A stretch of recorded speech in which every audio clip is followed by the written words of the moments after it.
Visionaries Global Media, your number one source for podcasting entertainment.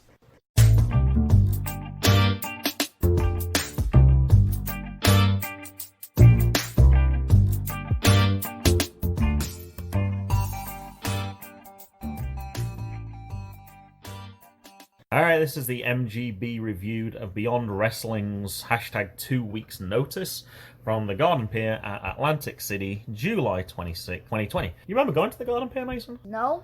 It was a long time ago. We went to Atlantic City. I think you remember there was like a hotel that was like $8 a night. Remember we used to yeah, it was $10. So you remember that trip? Yeah. And I remember there was the ponies in the water, or the horses. That was the same trip, yeah. I can never remember what that place is called, but you had some wristband that day as well. I remember getting you a wristband, so you could do as many rides. I remember seeing a crab. Was that trip? That was the same trip, yeah. So you remember all the wildlife stuff, but you don't actually remember the rides and stuff. Huh. No, I don't remember. Yeah, you had the wristband. I know there was one that did like that Superman ride where you kind of lean forward. Oh yeah, that was fun. But I think that was. You did that a couple of times. No, you did. Well, you did it other places. You also did it one in Pennsylvania as well. It's like Dutch Wonderland or something. I know you did it there as well, but you first did it at Atlantic City. Wow. So I didn't need to all the rides. You don't remember that stuff. I thought you might mention the magic show if you were going to remember anything from Atlantic City. Oh, that was Atlantic City. Yeah. Oh. That thing was awesome. That was fun. I remember 2 tricks where he hides behind the TV and then he like appears. Yeah, that was crazy. There was another one where there was this motorbike in like a cage. Yeah. And then as soon as the motorbike came down, there's a bang and lots of smoke, and the people from the back were on the stage, and the motorbike was in the back. It was I don't remember the guy's name, but he was absolutely amazing. You were really into magic at that point, and I didn't know it was going to be as good as that. I thought it was just going to be like a little show or something. And yeah, we walked in. It was a big theater, and we could sit. We didn't sit front row because actually you were so small. You kind of had to look up, and you wouldn't have been able to see everything. So we sat like third row. But yeah, it was really cool. All right, now this actually opened up with a dark match, Mason, according to Cage Match. So we didn't see this one. It opened up with Benjamin Carter versus Slade. We watched this on IWTV a few weeks later, mainly because I'd heard how good it was. I'd heard many people talk about it, and we didn't watch it live. So, match 1 was Platinum Max Caster versus Allie. Now, I gotta admit, I was really impressed with Max Caster. When they introduced him and they were talking about his songs, I'm like, I have not heard any of this stuff at all. On Twitter, he introduces himself as a rapper, wrestler, handsome, the hitmaker, best wrestler alive, 1/3 of the Shook crew. All right, who else was in the Shook crew then? Bobby Orlando. Bobby Orlando, yep. And I don't know the other guy. And it says Bryce. I'm not sure who Bryce is. It's certainly not Bryce Remsburg, that's for sure. And actually it says, and Mick, M-I-C, on here as well. So that would actually be a 4th, wouldn't it, if there was 4 people in there? I don't know. I don't know. I'm not quite sure on this one. Also, he's an assistant trainer at Creator Pro, it said, as well. And Allie Kat's introduction introduced her as White Poor Wasted and throws the best Larry Cat in the business. I don't remember the Larry Cat when we used to see her on Indie Wrestling, so I think that must be a new one. That makes perfect sense. That fits in perfectly with that description. I'm gonna be honest, I'm hoping you got stuff for match 2. I missed a lot of match 2, mainly because I went and looked up Max Caster. Like, I was looking at every Friday he actually releases a song. Actually, when we're recording this, it's Friday. I need to go find out what his song was for this week. But he released a diss track on Allie Cat. It's like a professional music video. It's like 2.5 minutes long. It's actually really good. And Allie Cat actually released a song as well in response to that as well, which was similar. It's about 2 minutes, 15 seconds or something. Same thing. Looks like I got totally into this. I think Max Caster is amazing. I love that side of it. You know how we have our little tracks that we have on our indie wrestling playlist? Yeah. I would have put that track on there as well. I thought it was, I'm not sure if it was PG. That part I'm trying to remember. I'm not sure. And I think it also says on his website as well that you can actually buy a song from him as well. Like, ooh, so he kind of produces, I don't know how much, I would have loved to know how much his songs are to have one. He could be the future intro for the MGB Wrestling podcast, perhaps. I don't know. I don't know how much it was. It said DM for details. I'm like, I'm not going to waste his time, but I was kind of curious. All right, serious stuff now. Tell us about the match. I don't know how long ago, but Allie Cat dyed her hair pink. It's been a while. Obviously, COVID's hit as well, so it's certainly over 5 months. Yeah, I'm not sure. I had seen it, but I can't remember I can't remember when I first saw it, and I'm not very good at noticing. I didn't pick up that Ruby Riott had dyed her hair green for about several months. I only noticed like last week, and Matt was like, yeah, she did it in February, so I'm the worst person for noticing things like that anyway. So it's right next to the beach, so like you could see all the water in the background, and you could definitely see the beach breeze blowing in people's hair. And Allie scratches Max before the match. Max distracts Kid Ref by grabbing the mic so Bobby Orlando can choke Allie. Max's shoe is untied, and it reminded me of Tim Donst. Yep, safety first. Safety first. Bobby distracts Allie so Max capitalizes with a Death Valley driver. Warhorse and Effie takes out Max's crew, and Effie, I think, threw a water bottle in the ring, and Max whiffed trying to kick the water bottle out of the ring. And the bell rang when it wasn't supposed to. And it might have been the commentators covering up for the ring people, for the ring bell people. But they said it was Warhorse banging Max's crew's head on the bell. They might have done. That was off screen because it was, I think it was a hard cam as far as I could tell for the most of the time. I think they also had the camera where the people walking around the ring. But when we couldn't tell from that whether that was actually true or not. And Allie wins with a Larry Cat. And once we'd heard that was the move, it was like, yeah, I definitely want to see the Larry Cat. And that was, it worked really well. It was great seeing Allie. I would say we used to see her regularly, probably almost once a month. And I get to see her a little bit now from IWTV, but yeah, I certainly don't get to see her as much as I would like. Alright, match 2 was Bear Country, which is Bear Boulder and Bear Bronson, versus Injustice, which was Jordan Oliver and Myron Reed. Now, the other reason I wanted to review this event was we saw Jordan Oliver and Myron Reed face each other the night before at Synergy Pro Wrestling. So this was one of them where they would where more traditionally they were teaming up again. So this was probably the one that took me to this card more than anything else. And I think I missed most of the match. I was so into those videos, and then I was like, oh, I think I said to you, I was like, oh shoot, this better not end soon, because I got nothing right now.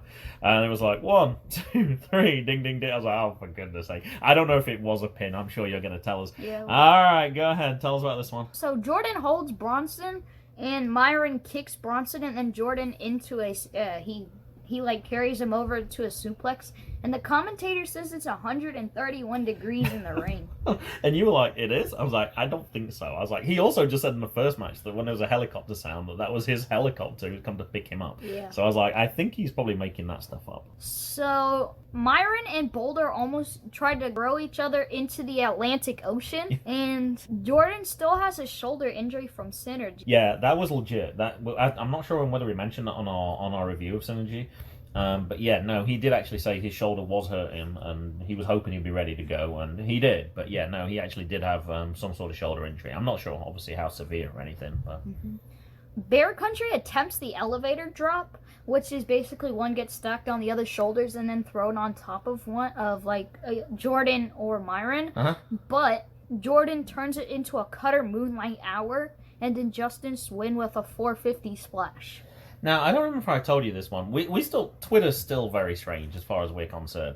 Like, you know some of the big names that have followed you, and you're like, whoa, really? I'm like, yeah. And you're like, why are they following me? I'm like, I don't know. I seem to remember Bear Bronson, I think, is following you as well. It was one of the members from Bear Country, and it might be that we followed them after going to... Alpha 1? Alpha 1, yeah, because they were at that one. Often we'll follow them just so we can find out stuff ready for the next pod. And yeah, I remember looking back, I was like, I didn't realize. Sometimes there's so many notifications you don't always catch them, and I think that was one that I missed. Alright, match 3 was Lee Moriarty versus Wheeler Yuta. I didn't write this down actually. Wheeler Yuta came up on our Facebook feed on the day thing. So 2 years ago, you actually got your second picture with him because they actually did the playing cards at Nova Pro, and we got it signed at that one because we missed the original show and we got them to save one because we were in England. And I think it was called Harlem Nights, so that came up very recently for us. Now, I don't know, Lee Moriarty, the name sounded really familiar to me, but I couldn't quite remember why. We've reviewed a match with Lee Moriarty before. Any ideas, Mason? Sometimes your memory is a lot better than me. No. It was AIW's Too Cold event over Christmas. It was against Alex Shelley. So once I saw that, I was like, oh, I remember the Alex Shelley match. And that's where we saw Lee Moriarty from. Wheeler YUTA on Twitter. Rollerball Rocco is one of my favourites to watch, from World of Sport in England to his time as Black Tiger in Japan. Rocco pioneers the fast-paced style that so many of us emulate today. Do yourself a favour and watch a Mark Rocco match today. May he rest in peace. There was actually he's one of the British wrestlers that I used to watch when I was your age, and he was one of my favourites as well. He was really good too. There was actually a few British references in this match as well. They did a shout out to Johnny Saint, who actually runs NXT UK right now as well. He's like their general manager. But yeah, he was like a classic wrestler when I was watching as well. And what did I get from the start here as well? Oh, I'm not sure. I think this is from Lee Moriarty on Twitter. Myself and at WW Unicorns laughing because we knew at Wheeler YUTA was burning up in that cool entrance jacket. And Wheeler responded, yeah, there's a good reason I put it on right before I went through the curtain and took it off as soon as I got to the ring. Now, I gotta be honest, I don't remember what jacket he was wearing. I focused more on his mask, because that's normally the thing that focus on. So I wondered if you remembered that one or not. I don't. Okay. And it looks like Wheeler's also going to appear pretty soon, August 22nd. Black Label Pro is returning. There's very limited seats there, but you can actually buy a support ticket to show your support, and they're going to send out signed posters. I was like, that's a pretty cool way of doing it. I think it's like $15, $20, but you get like an 11-inch by 17-inch poster. And it doesn't say who's, I don't know if it's the whole card that signs it, or if it's just a few people, but I thought that's a really good way to get, obviously you're going to lose money because not everyone can go, but people who still kind of want to support it but don't quite feel comfortable going, I thought that was a really cool idea. So that's something that we might take part in. I know it's going to be on IWTV anyway, so you can still watch it, but you kind of give them a little bit of support at the same time. I thought that was a cool idea. Will they lose money because they have to pay for shipping, or is it? They said they would ship it within the cost as well. So it was $20, and that's not easy. I guess you get one of those tubes. I don't know quite how much it is to send a poster, but they obviously build it into the price a little bit as well. They might get a deal because it's printed materials. I think sometimes that's cheaper to ship. I'm not sure, but I like that. I would say a lot of companies have got to be very innovative right now in finding ways to make money. One other I saw that's relevant for us, AIW hasn't wrestled at all. Similar to Virginia, there's no wrestling in Ohio at all right now. Their next event I just saw was released today. It's going to be in Indianapolis. So, yeah, companies have got to come up with new ideas during COVID to actually get their product out there. All right, tell us about match 3. I said, wouldn't it be funny if Wheeler had a mask under his mask? And there actually was. Yeah, you did talk about that, yeah. Because Joey Silver had a mask when he was... But he didn't wear it during the match. No, and you don't have to. They say that when it's like... we saw that on one of the things. As soon as the person came through the door, they pretty much took their mask off. And then went, so, yeah, but... Wheeler has a beard and mustache now. He does, yeah. I would say he looked super young when we first saw him, and I think it's like 3.5 years ago now, Mason. So not surprisingly that, he does look older now. But yeah, it definitely makes him look older with that beard as well, for sure. Oh, I like that. I thought that was good. So the commentator said it's 150 degrees in the ring, and third-degree burn is like the worst burn, right? That you could get that in under 5 seconds if it was really that heat. Yeah, and I think that was the point where it was like, okay, it's not. And you could kind of tell that he was exaggerating, but I think you kept checking them. I think in other matches you're going to give us some other temperatures as well. And like 20 seconds later, it's 163 degrees. Well, we watched this in 2 parts, and then at one point, I knew it was like an hour, and you were like, oh, it's at the point where the temperature in the ring is like 170 or something. So you definitely were paying attention to that stuff. And so there was a new live record for Beyond. So the one commentator asked the other, how many people do you think is watching? And he says 600,000. That's kind of like a Jackson guess. He tends to go over. Yeah, the Beyond is doing really well. Their events are always kind of popular, and numerous times when I've watched them, they've set like a new IWTV record and things like that. I think I watched the one on New Year, and I seem to remember it was the same thing. But yeah, Beyond's definitely a growing organization. For sure. What do you think it actually was? I don't know. I'm thinking like 1,250. Oh, I'm sure it's more than that. I'm sure it's a lot more than that, but I don't know what the figure is. Obviously, people watch it on repeat as well. Like, we watched it 2 weeks after the event, So yeah, I'm not sure for live. There was a lot of wrestling on that weekend. GCW had just had an event as well. I remember when we were watching Synergy, people had two screens going because they were watching the end of GCW Day 1 and then watching the start of Synergy. And I'm not sure if there was an overlap between GCW Day 2 and beyond as well, but there was a lot of wrestling going on that weekend. And I think that was also the weekend when it was the WWE pay-per-view as well. So there was a lot of stuff going on. So even with all that stuff, they still set a record, which is impressive. Yeah. Lee gets in joint custody twice, which is basically an armbar, and Wheeler and Lee keeps doing small packages, and Wheeler wins with a tombstone-looking submission hold that I'm sure you probably have seen once or twice on Twitter. Yeah, I was watching the gifs that people had recorded for that one, and because I think you asked me what is it called, and I said it just says on here like it's a unique kind of submission, so I don't think we're exactly sure what that actually is. Wheeler, we saw his debut at Nova Pro, and we actually went to get his. That was one of the first autographs you actually got. That might have been like the second or third one you got. It was like really early. We were always very impressed with that technical style, and yeah, he's only got better in the last 3 or 4 years. So it was great to see Wheeler as well. Matt and I got to see him at WrestleMania weekend as well at the GCW event there when they were playing volleyball. So, not volleyball. I was going to say Dodgeball. kickball. Dodgeball. That was it. So yeah, I think that might be the first time I've actually seen him since then. So that was kind of cool to see him again. Alright, match 4 was Pinkie Sanchez versus Willow Nightingale. I know you knew who Willow was, Mason. I know you didn't know who Pinkie Sanchez was, so I went to look up a little bit more for him. I'd seen him because he's on the Beyond... I always get it wrong. Uncharted territory? Yes. Yeah, I saw him on there a few times. He came back after a while. I think he came out to help Chris Season Dickinson. 2. Yeah, they said he'd been away from Beyond for many years, I think is what they said. So I don't know if he wrestled abroad or something, or quite what happened with that. He's a former GCW Extreme Champion. He wrestled in Chikara as a Carpenter Ant. And yeah, he appeared on multiple of times on Uncharted territory last season as well. All right, go ahead, Mason. So Willow does an angle slam, and Pinkie, I think you should join the Golden Pinkie Society.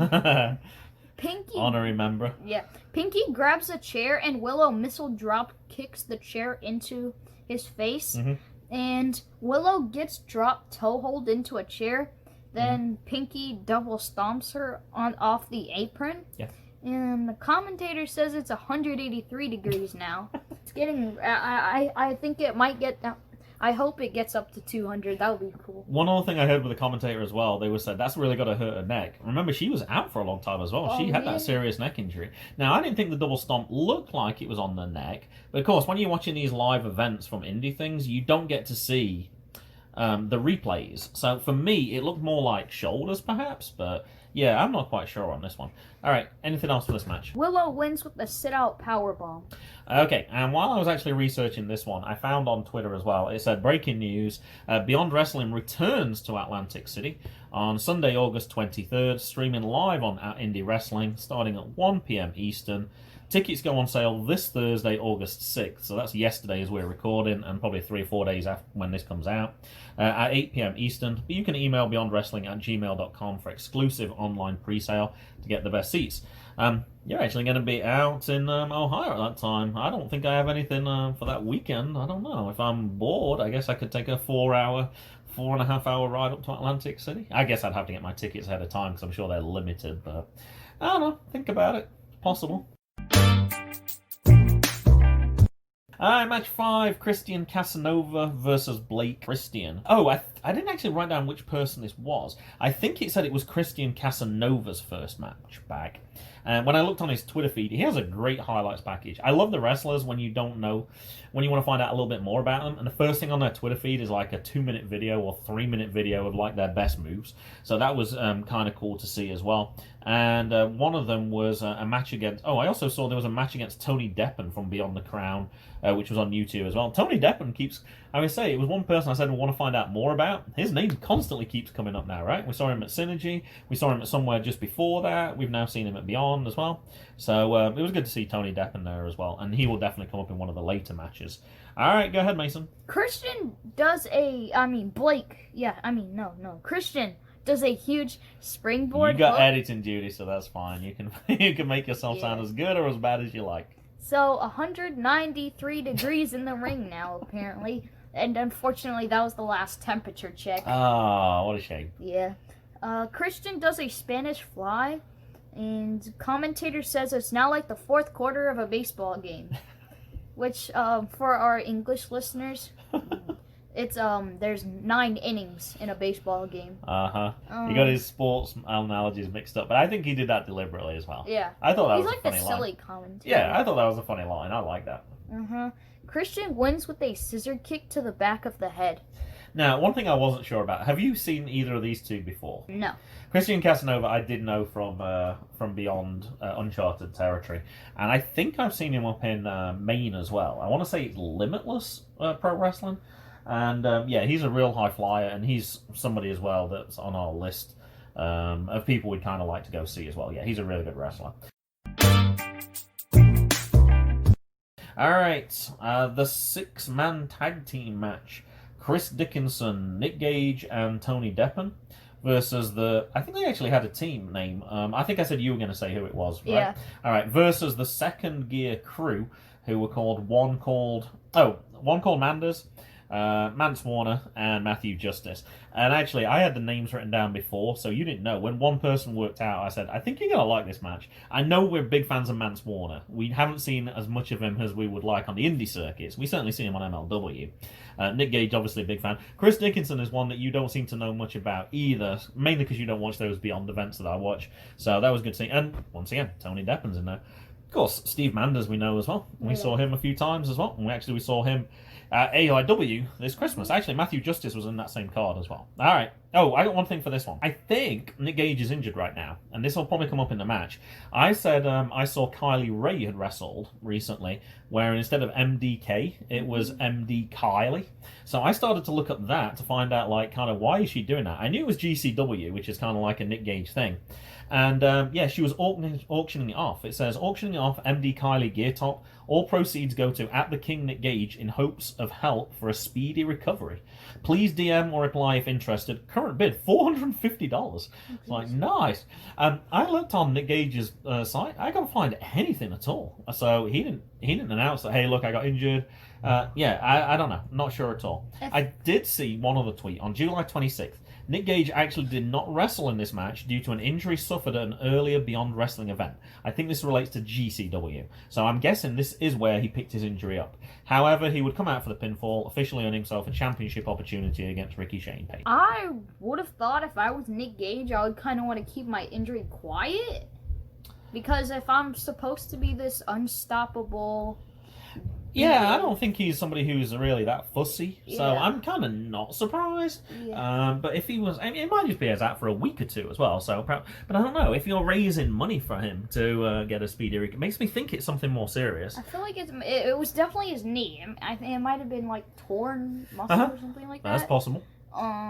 Well, either way, we certainly hope a speedy recovery for Nick Gage, because he's certainly one of our favourites for sure. But yeah, I couldn't find out any more details. I tried Googling as well. I couldn't find anything specific, so I'm not sure. All I could see that there was an injury, but I'm not sure when it occurred or how long he's going to be out for. And he might not know either at this point. All right, tell us about the match. When the other team gets too close to Tony, he just flips on the bird, and Nick Gage's... This is before the match itself, right? Nick Gage's team is called Murder, Deppen, Kill. You like that one? Yeah, and I don't know what it usually is. What MDK stands for? Yeah. Murder, Death, Kill. I finally know that one. I know we asked that question a while ago, and we finally found out. I usually one I remember. Think of it as Murder, Dino, Kill, because that's what him and Tara Calloway was. Tony catches Mance's hand when he tries to poke his eyes, then he gives a huge right hand in return with interest, and Nick Gage is busted open, and Tony picks up the win with a kick.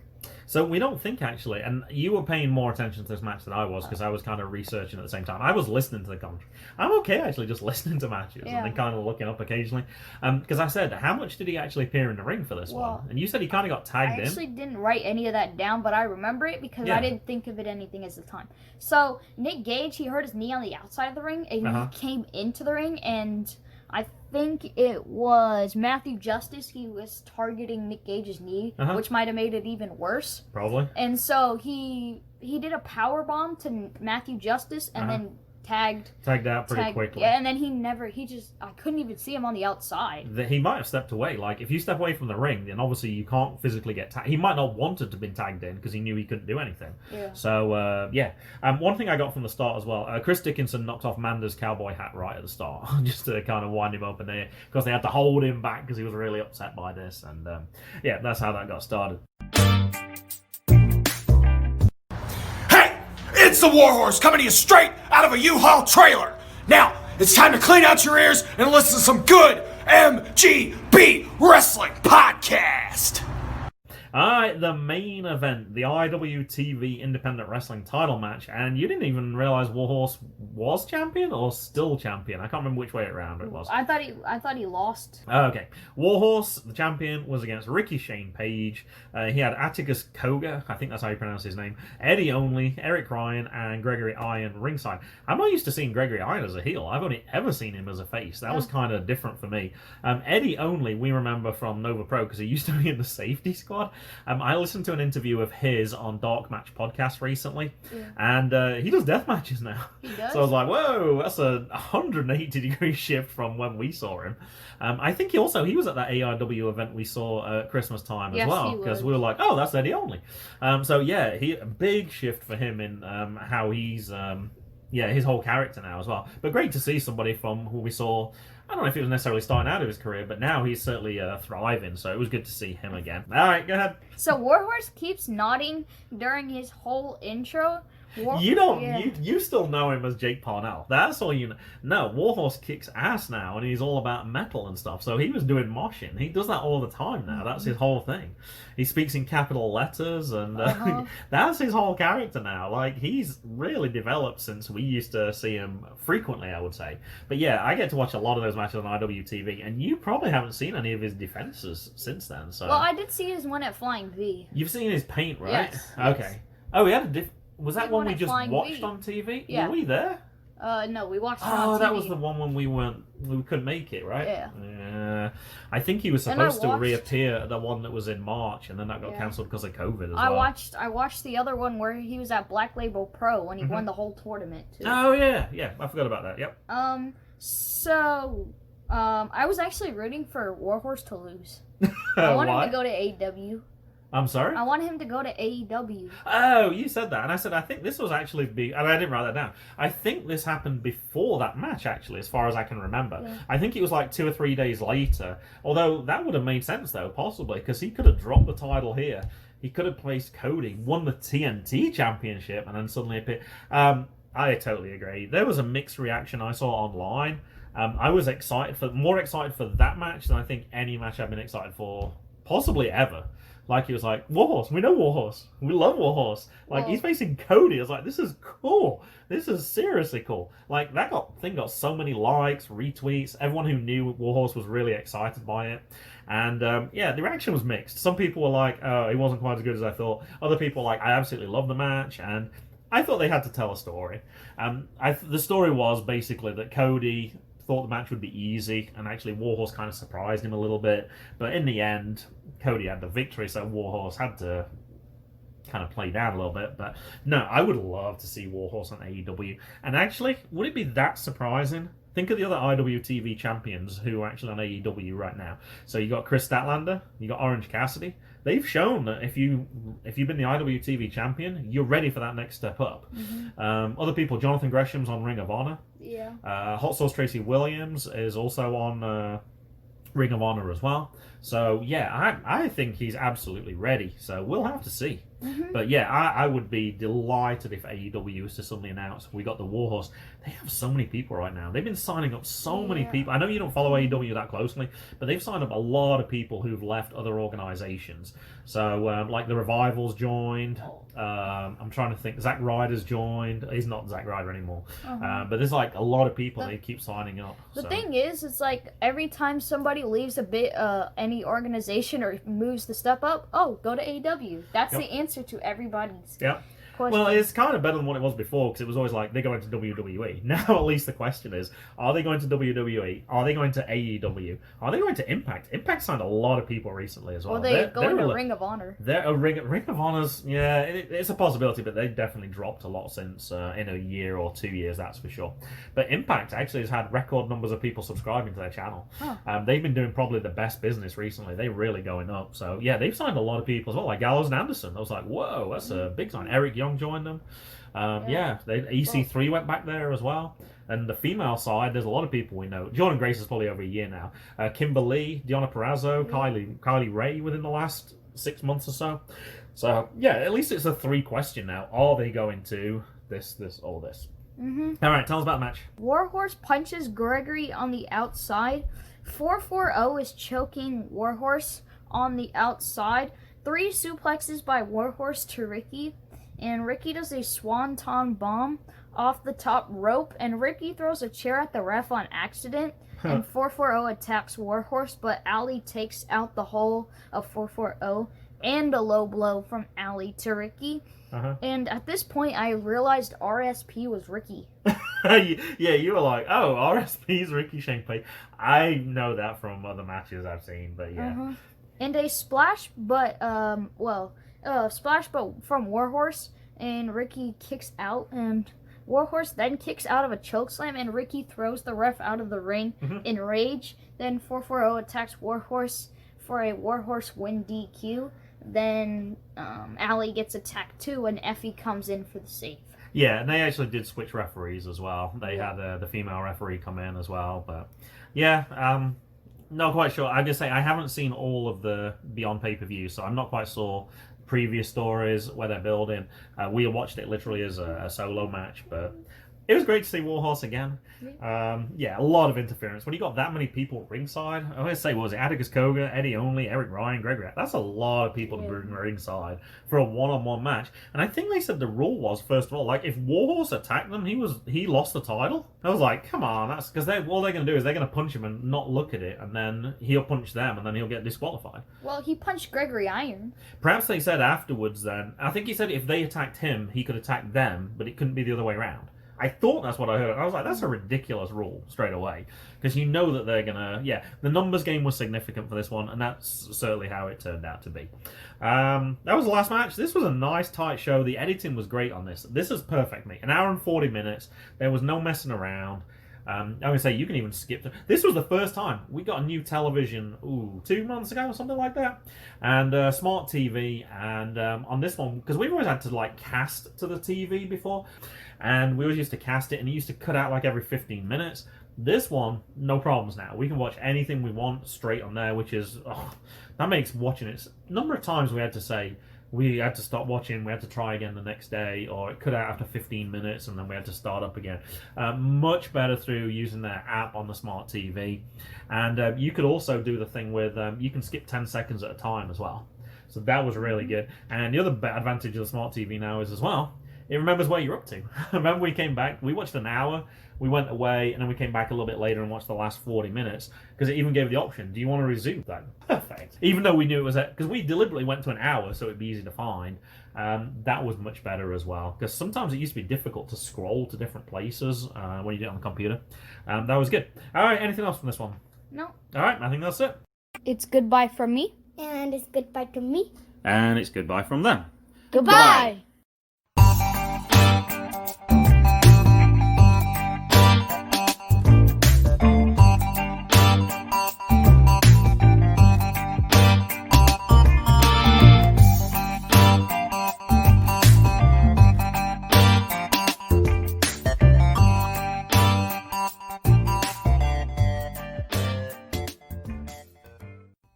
The music was Zigzag by Kevin MacLeod at Incompetech.com. Licensed under Creative Commons by Attribution 3.0.